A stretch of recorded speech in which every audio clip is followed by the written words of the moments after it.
Hi friends, welcome back to my channel. ತುಂಬ ಆರೋಗ್ಯಕರವಾದ recipe. Really ಈ ರೆಸಿಪಿನ ನೀವು ಮಾಡಿರಲ್ಲ ಅಂತ ಅಂದ್ಕೊಂಡಿರ್ತೀನಿ. ಮಾಡಿ ಶುಗರ್, ಬಿ ಪಿ ಮತ್ತು ತೂಕ ಇಳಿಕೆಗೆ ಕೂಡ ಇದು ಪರ್ಫೆಕ್ಟ್ ರೆಸಿಪಿ. ನೋಡಿ, ಯಾವ ಮಸಾಲೆ ದೋಸೆಗಿಂತ ಏನು ಕಮ್ಮಿ ಇಲ್ಲ. ಕಲರ್ ನೋಡಿ ಎಷ್ಟು ಚೆನ್ನಾಗಿ ಬಂದಿದೆ. ಇದರಲ್ಲಿ ದೋಸೆ ಅಕ್ಕಿ ಹಾಕಿಲ್ಲ, ಉದ್ದಿನಬೇಳೆ ಹಾಕಿಲ್ಲ, ಆದರೂ ಇಷ್ಟೊಂದು ಕಲರ್ ನೋಡಿ, ಕ್ರಿಸ್ಪಿ.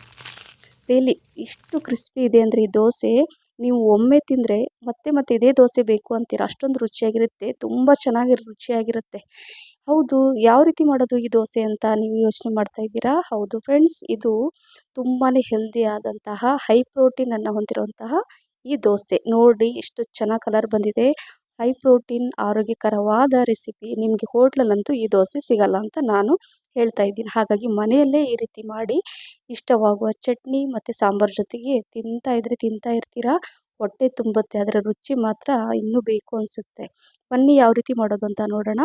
1 ಕಪ್ಪಷ್ಟು ಹೆಸರು ಕಾಳು ತೊಗೊಂಡಿದ್ದೀನಿ. ಇದು 1/4 ಕಪ್ಪಷ್ಟು ಬ್ರೌನ್ ರೈಸ್ ಇದನ್ನು ತೊಗೊಂಡಿದ್ದೀನಿ.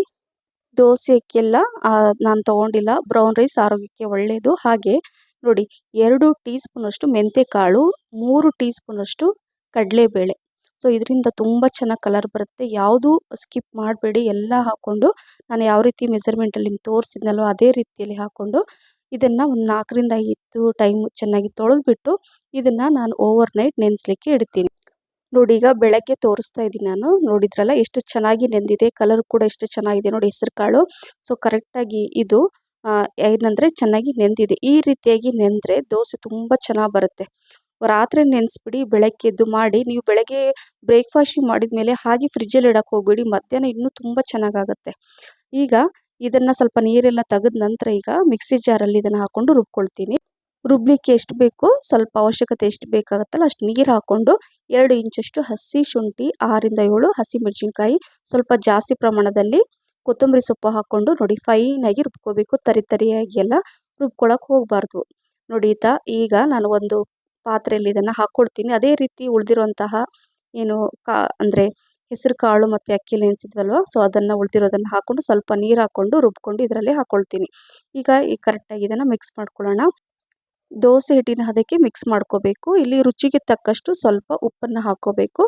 ನಂತರ ಸ್ವಲ್ಪ ನೀರು ಹಾಕ್ಕೊಂಡಿದ್ದೀನಿ. ಸ್ವಲ್ಪ ಗಟ್ಟಿ ಅನಿಸ್ತಲ್ವ, ಹಾಗಾಗಿ ತುಂಬ ಗಟ್ಟಿನೂ ಅಲ್ಲ, ತುಂಬ ತೆಳುನೂ ಅಲ್ಲ. ಕರೆಕ್ಟಾಗಿ ನಾನು ತೋರಿಸ್ತಾ ಇದ್ದೀನಿ ನೋಡಿ. ಈ ಥರ ಬ್ಯಾಟರ್ ಪರ್ಫೆಕ್ಟಾಗಿ ಬಂದಿದೆ. ಸೊ ದೋಸೆ ತುಂಬ ಚೆನ್ನಾಗಿ ಬರುತ್ತೆ. ಈಗ ನೀವು ಬೇಕಂದರೆ ತಕ್ಷಣ ಮಾಡ್ಕೋಬೋದು, ಅಥವಾ ಒಂದು 2ರಿಂದ 3 ಗಂಟೆ ಅದನ್ನು ರೆಸ್ಟ್ ಮಾಡಲಿಕ್ಕೆ ಕೂಡ ಇಡ್ಬೋದು. ನಿಮ್ಗೆ ಯಾವ ರೀತಿ ಬೇಕೋ ಆ ರೀತಿಯಾಗಿ ಮಾಡ್ಕೊಳ್ಳಿ. ಇಲ್ಲಿ ಕಾದಿರೋ ಹಂಚಲ್ಲಿ ನಾನು ದೋಸೆನ ಮಾಡ್ಕೊಳ್ತಾ ಇದ್ದೀನಿ. ತುಂಬ ಚೆನ್ನಾಗಿ ಬಂದಿದೆ ನೋಡಿ. ಕುಕ್ಕಿಂಗ್ ಸೋಡಾ ಕೂಡ ಹಾಕಿಲ್ಲ, ಆದರೂ ಎಷ್ಟು ಚೆನ್ನಾಗಿ ಬಂದಿದೆ ಅಂದರೆ ನೀವು ನೋಡ್ತಾನೆ ಗೊತ್ತಾಗುತ್ತೆ. ತುಂಬ ಚೆನ್ನಾಗಿ ಬಂದಿದೆ. ನಿಮಗೆ ಬೇಕಾದರೆ ಎಣ್ಣೆ ಅಥವಾ ತುಪ್ಪ, ಬೆಣ್ಣೆ ಏನಾದರೂ ಹಾಕ್ಕೋಬೋದು. ನೋಡಿದ್ರಲ್ಲ ಫ್ರೆಂಡ್ಸ್, ದೋಸೆ ಕಲರ್ ಎಷ್ಟು ಚೆನ್ನಾಗಿ ಬಂದಿದೆ, ಕ್ರಿಸ್ಪಿಯಾಗಿ ಬಂದಿದೆ. ತಿಂತಾ ಇದ್ದರೆ ನಿಮಗೆ ಮತ್ತೆ ಮತ್ತೆ ತಿನ್ನಬೇಕು ಅಂತ ಅನಿಸುತ್ತೆ. ಸೇಮ್ ಅದೇ ರೀತಿ ಎಲ್ಲ ದೋಸೆನ ನಾನು ಮಾಡಿ ಇಟ್ಕೊಳ್ತೀನಿ. ದೋಸೆ ಮಾಡಲಿಕ್ಕೆ ಎಷ್ಟು ಖುಷಿ ಆಗುತ್ತೆ ಅಂದರೆ ಎಲ್ಲೂ ಫೇಲ್ ಆಗಲ್ಲ. ಯಾರು ಬೇಕಾದರೂ ಮಾಡ್ಬೋದು, ಯಾವಾಗ ಬೇಕಾದರೂ ನೀವು ಮಾಡಿ ತಿನ್ಬೋದು.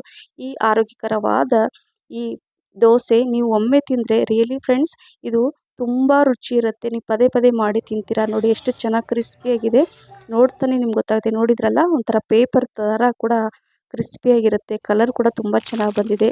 ದೋಸೆ ಅಕ್ಕಿ, ಉದ್ದಿನಬೇಳೆ ಇಲ್ಲದೆ ನಾವು ಈ ರೀತಿ ಆರೋಗ್ಯಕರವಾದ ಒಂದು ದೋಸೆನ ನಾವು ಬ್ರೇಕ್ಫಾಸ್ಟ್, ಲಂಚ್ ಬಾಕ್ಸ್ಗೆಲ್ಲ ಮಾಡಿ ಈ ನಮಗೆ ಇಷ್ಟವಾಗುವ ಚಟ್ನಿ, ಸಾಂಬಾರು ಜೊತೆ ತಿನ್ಬೋದು. ಏನಂತೀರಾ? ಈ ಆರೋಗ್ಯಕರವಾದ ರೆಸಿಪಿ ನಿಮಗೆ ಇಷ್ಟ ಆಗಿದೆ ಅಂತ ಅಂದ್ಕೊಂಡಿದ್ದೀನಿ. ಲೈಕ್, ಶೇರ್, ಕಮೆಂಟ್ಸ್ ಮತ್ತು ಸಬ್ಸ್ಕ್ರೈಬ್ ಮಾಡೋದನ್ನು ಮರಿಬೇಡಿ. Thank you for watching. Bye, take care.